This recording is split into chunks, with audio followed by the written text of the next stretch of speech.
بسم اللہ الرحمن الرحیم۔ غزہ میں جنگ بندی کی کوششیں ایک بار پھر تیز کر دی گئی ہیں، جن میں مصر اور قطر کے ذریعے اسرائیل اور حماس کے مابین بالواسطہ مذاکرات کا سلسلہ جاری ہے۔ اسرائیل کے ایران کے ساتھ 12 روزہ جنگ سے قبل معاہدہ طے پانے کے قریب تھا، مگر 13 جون کو اسرائیل کے ایران پر حملے نے سب کچھ پس پش ڈال دیا۔ اب ایران کے ہاتھوں پہنچنے والے نقصانات اور ایرانی جوہری تنصیبات کی مکمل تباہی میں ناکامی کے نتیجے میں بنجامن نتن یاہو کو اندرون ملک تیزی سے گرتی ہوئی مقبولیت کے ساتھ جنگ بندی کے لیے بڑے عوامی مظاہروں کا سامنا ہے۔ صدر ڈونلڈ ٹرمپ نے کہا ہے کہ اسرائیل نے غزہ میں 60 دن کی جنگ بندی کے لیے شرائط پر اتفاق کر لیا ہے اور حماس کو خبردار کیا ہے کہ وہ حالات خراب ہونے سے پہلے اس معاہدے کو قبول کر لے۔ امریکی صدر نے اپنے سماجی میڈیا اکاؤنٹ پر لکھا ہے کہ میرے نمائندوں کی آج غزہ پر اسرائیلیوں کے ساتھ ایک طویل اور نتیجہ خیز ملاقات ہوئی ہے۔ اسرائیل نے 60 روزہ جنگ بندی کو حتمی شکل دینے کے لیے ضروری شرائط پر اتفاق کیا ہے۔ اس دوران ہم جنگ کے مکمل خاتمے کے لیے تمام فریقوں کے ساتھ مل کر کام کریں گے۔ ٹرمپ نے مزید لکھا ہے کہ قطری اور مصری ثالث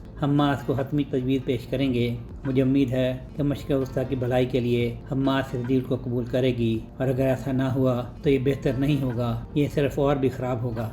غزہ کی وزارت صحت نے اپنی تازہ رپورٹ میں بتایا ہے کہ 27 مئی سے 27 جون تک ایک ماہ کے دوران اسرائیل اور امریکہ کی حمایت یافتہ غزہ ہیومینیٹیرین فاؤنڈیشن GHF کے زیر انتظام امداد کی تقسیم کے مراکز پر جمع ہونے والے فلسطینیوں میں سے کم از کم 583 اسرائیلی حملوں میں شہید ہو چکے ہیں، جبکہ زخمیوں کی تعداد 4186 ہے۔ پچھلے 24 گھنٹوں میں ہونے والے حملوں میں مجموعی طور پر 95 افراد جاں بحق ہو چکے ہیں۔ اسرائیلی فوج کی جانب سے نسل کشی کے درمیان امریکی صدر ڈونلڈ ٹرمپ جہاں ایک طرف غزہ میں جنگ بندی کے معاہدے پر زور دے رہے ہیں، وہیں فلسطینیوں کے قاتل نتن یاہو کے ساتھ مکمل اظہار یکجہتی کرتے ہوئے اس کے خلاف کرپشن کے مقدمات میں عدالتی کارروائی کو شدید تنقید کا نشانہ بنا رہے ہیں۔ انہوں نے کہا ہے کہ یہ تماشا جو انصاف کے نام پر ہو رہا ہے، ایران اور حماس کے ساتھ مذاکرات کو بری طرح متاثر کرے گا۔ عرب اور اسرائیلی میڈیا کی رپورٹ سے پتہ چلتا ہے کہ غزہ میں فوری جنگ بندی کی امریکی صدر کی خواہش کے متضاد نتن یاہو اندرون ملک اپنی ساکھ کو کسی حد تک بحال کرنے کے لیے کچھ مزید وقت کے خواہاں ہیں،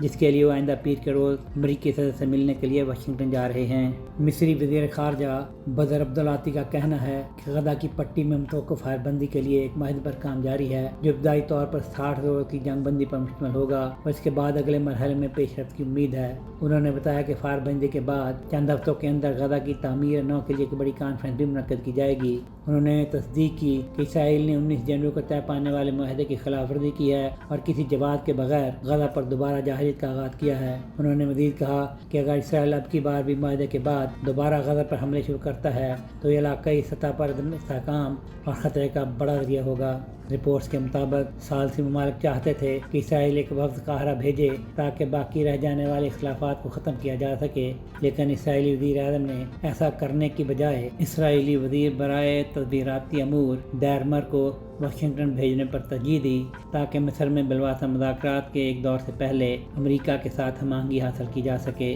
میڈیا رپورٹس میں ذرائع کے حوالے سے جو اہم اختلافی نقطہ بیان کیا گیا ہے وہ حماس جنگ کے مکمل خاتمے کا مطالبہ کر رہی ہے، جبکہ اسرائیل صرف ایک عارضی جنگ بندی چاہتا ہے تاکہ حملے دوبارہ شروع کرنے کا راستہ کھلا رہے۔ اسی طرح حماس عرب ثالثوں کی مدد سے انسانی امداد کی تقسیم کے پرانے نظام کی بحالی یا پھر موجودہ نظام کی جگہ ایک نیا نظام قائم کرنے پر زور دے رہا ہے، کیونکہ اسرائیل اور امریکہ کے حمایت یافتہ غزہ ہیومینیٹیرین فاؤنڈیشن کے تحت چلائے جا رہے موجودہ نظام کو تمام بین الاقوامی امدادی اور دیگر تنظیمیں موت کا پھندا قرار دے چکی ہیں۔ عرب ثالثوں کو امید تھی کہ اسرائیل اتوار کی رات دیر کے منعقد ہونے والے اعلیٰ سطحی اجلاس میں قاہرہ وفد بھیجنے پر رضامند ہو جائے گا، مگر